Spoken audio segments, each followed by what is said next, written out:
Bueno, pues el título de la sesión que he preparado para hoy es el abordaje de la disfunción eréctil en atención primaria. Primero haré una breve introducción, luego comentaré brevemente las disfunciones sexuales masculinas más frecuentes, profundizaré un poquito más en el tema de la disfunción eréctil y por último hablaremos de algunas conclusiones. Bueno, lo primero, comentar que a lo largo del ciclo vital es común que se pueda presentar algún tipo de disfunción sexual que va a incidir lógicamente de forma negativa tanto en la calidad de vida del paciente y por ende en la pareja y en el entorno familiar y social. Lo más importante es recordar siempre que puede ser un síntoma centinela de otra patología que tenga de base, ¿no? 1 de cada 3 pacientes que acuden a consulta pueden presentar o bien dislipemia, o diabetes, hipertensión o incluso un trastorno de ansiedad o un trastorno depresivo. El tratamiento de estas disfunciones sexuales va a contribuir a mejorar el control y el cumplimiento terapéutico de estas enfermedades que puedan estar ocultas. Si le explicamos al paciente, por ejemplo, que el problema que tiene va de la mano de una patología importante y que cuanto mejor control tenga, por ejemplo, de los factores de riesgo cardiovascular o de una diabetes, por ejemplo, más va a mejorar del tema de la disfunción, pues bueno, la mayoría lo entiende y se preocupa y se ocupa y al final mejora todo. Aquí en España solamente el 6% de los médicos de familia investigan la sexualidad de los pacientes y en esta misma línea el 10% de los hombres y el 20% de las mujeres buscan ayuda de su médico, bien porque lo siguen considerando un tema tabú o por vergüenza o por el motivo que sea. Entonces, bueno, simplemente comentar que las disfunciones sexuales más importantes que afectan en este caso a los hombres son 3, la disfunción eréctil, los trastornos de la eyaculación y el deseo sexual hipoactivo, pero en el caso de esta sesión nos vamos a centrar en el primero. La disfunción eréctil se define como la incapacidad para conseguir o para mantener una erección con la suficiente rigidez como para llevar a cabo relaciones sexuales que sean satisfactorias. O bien, según la DSM, se define como la incapacidad bien persistente o recurrente para obtener o mantener una erección que sea apropiada hasta el final de la actividad sexual. Según un estudio que se realizó aquí en España para conocer la prevalencia nacional de la disfunción eréctil, el estudio EDEM, se vio, según una encuesta que se les pasó a los pacientes, o sea, eran 2.500 hombres con una edad comprendida entre 25 y 70 años, y se vio que casi el 20% de los encuestados padecían disfunción eréctil, o sea, que creo que es un porcentaje bastante importante para considerarlo a nivel nacional. En base a la puntuación del cuestionario que se le pasó, que fue el Índice Internacional de Función Eréctil.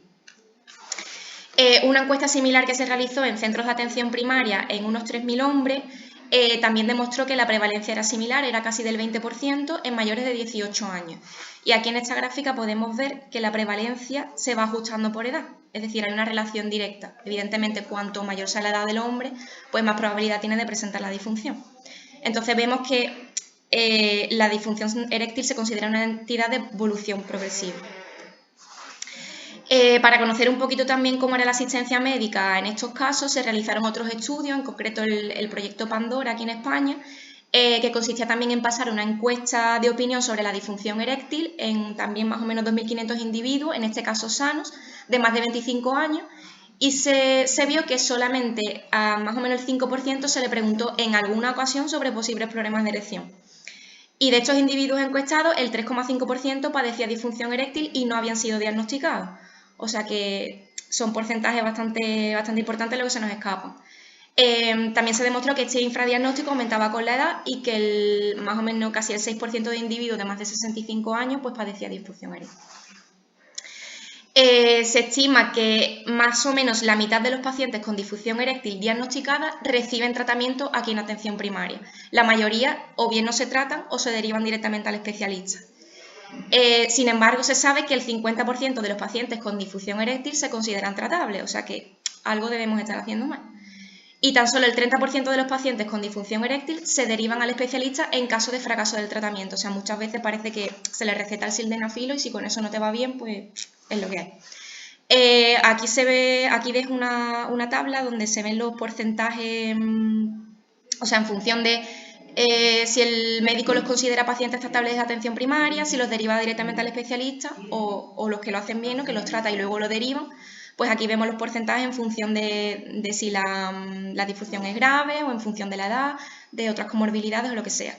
Como vemos, el porcentaje de los que los trata y los deriva es bastante pequeño. Entonces, bueno, aquí en el SAS, en el sistema, bueno, mejor dicho, en el Sistema Nacional de Salud, a los médicos de atención primaria solo se nos permite la prescripción de los inhibidores de la fosfodiesterasa 5, el conocido sildenafilo, el tadalafilo, etc. Y 4 de cada 10 pacientes tratados con estos fármacos no responden satisfactoriamente al tratamiento. Entonces, bueno, vamos a ver luego qué cosas podemos hacer para intentar ayudar a estos pacientes. Lo primero, en cuanto a la anamnesis, sería evaluar la presencia de erecciones matutinas y o nocturnas, preguntarle si existe erección pero desaparece con la penetración, por ejemplo, si a veces sí pero otras no, cómo es la relación de pareja, lo que comentábamos antes.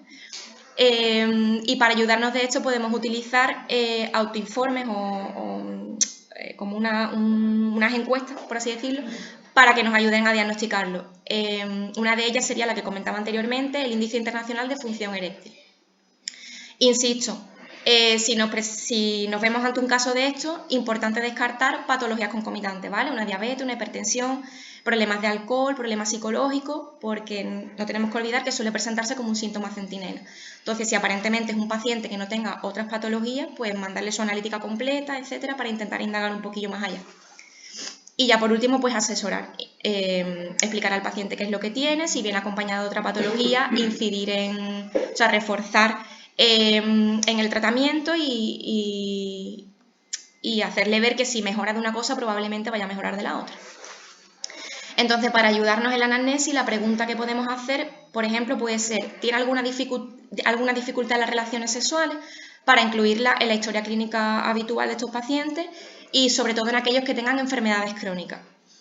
Debemos regirnos por el sentido de la oportunidad, o sea, siempre que venga a colación de algún tema que estemos tratando en la entrevista con el paciente, y llevarlo a cabo con naturalidad, con empatía, siempre con una escucha activa, realizando preguntas abiertas y teniendo siempre mucho cuidado con el lenguaje no verbal, intentando no emitir juicios de valor y utilizando un lenguaje neutral para preguntar sobre todo acerca de los compañeros sexuales. La mayoría de los pacientes, cuando ven que lo tratamos con naturalidad y que le damos a entender que es un problema como cualquier otro problema de salud, lo entienden bastante bien y se abren.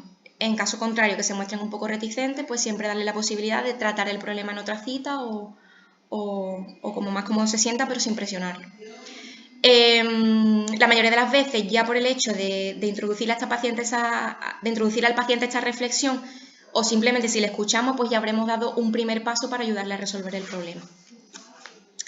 Entonces, en cuanto al tratamiento farmacológico, sin dejar de lado siempre la psicoterapia, por supuesto, que siempre está ahí, lo primero que podemos hacer, si le recetamos, por ejemplo, a un paciente el sildenafilo, ¿no?, que es el de primera línea, pues puede ser cambiar a otro fármaco del mismo grupo.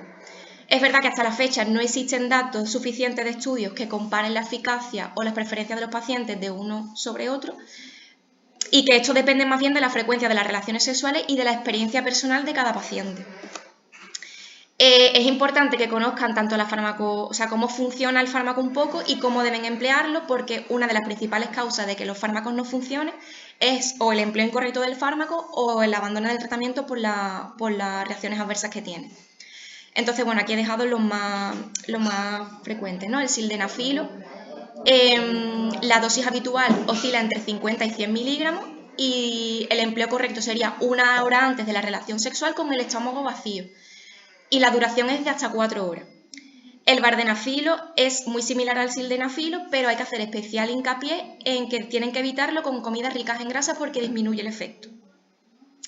El tadalafilo, la dosis oscila entre 10 y 20 y en este caso su absorción no se ve afectada ni por la comida ni por las grasas ni nada. También se puede utilizar a demanda, pero como su efecto dura mucho más, se puede emplear también como una pequeña dosis diaria, en lo que se conoce como la pastilla del fin de semana. Y el avanafilo, la dosis oscila entre 100 y 200 y en este caso actúa más rápidamente que el resto de los fármacos y por tanto se puede tomar de 15 a 30 minutos antes de la actividad sexual sin tener que prever con tanta antelación el evento. Estos datos son muy limitados en relación a que un cambio de un fármaco sobre otro del mismo grupo suponga algún beneficio y parece que estas diferencias pueden deberse a la propia farmacocinética de cada fármaco, pero bueno, es una opción, se puede probar y a ver qué tal le va.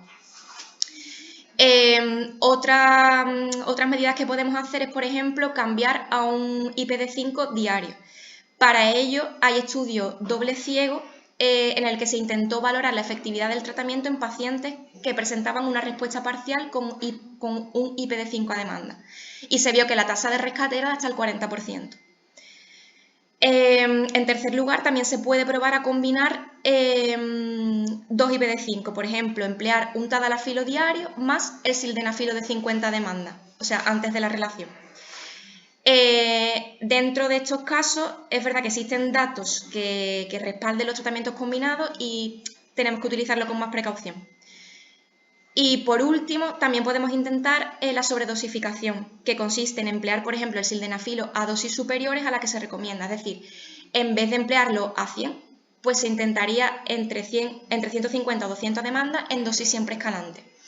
Y en estos casos, en estos estudios, se realizaron estudios de intervención pre- y posexposición y se vio que la tasa de rescate era del 24% y que existía una tasa de abandono del 31%, que venía siempre relacionada con los efectos secundarios. Al final, a más dosis y más combinaciones de los fármacos, pues más probabilidad de efectos adversos, que suelen ser el flujo facial, la cefalea, el dolor de estómago, y etc. Entonces, ¿qué ventaja tienen estos fármacos? Principalmente es que el efecto facilitador de la erección depende siempre de la estimulación sexual y de unos niveles de deseo adecuados. Entonces, simula mucho una respuesta fisiológica y bueno, la erección no persiste una vez que cede el estímulo. Y las contraindicaciones principales que hay que tener en cuenta, evitar insuficiencias hepáticas graves, hipotensiones arteriales importantes, historia reciente de un accidente cerebrovascular o de un infarto, pacientes que ya estén en tratamiento con nitratos, por ejemplo, pacientes con angina inestable, pacientes con disminución primaria del deseo y también pacientes que tengan trastornos hereditarios degenerativos de la retina, también hay que evitarlos.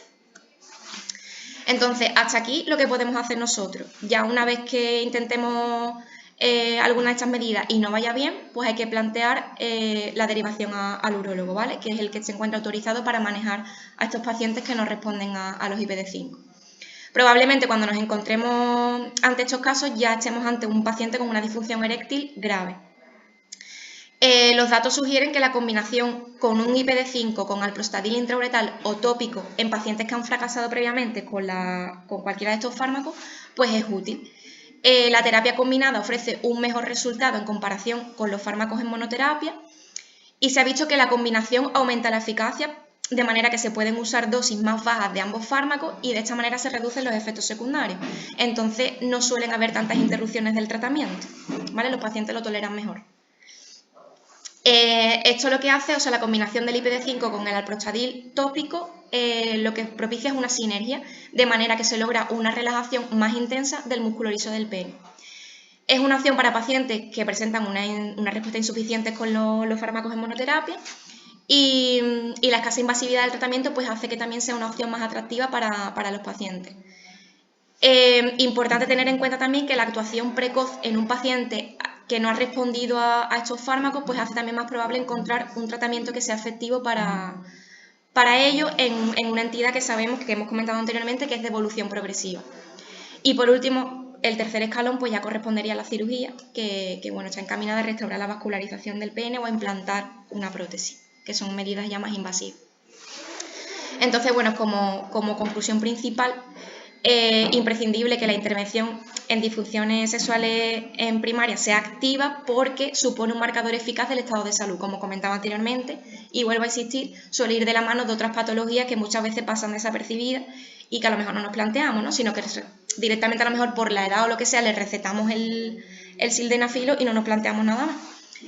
Y bueno, y esto también va a repercutir en la mejora de la calidad de vida de los pacientes. Entonces tenemos que hacer una historia clínica activa en el ámbito de la sexualidad para detectar estos posibles problemas.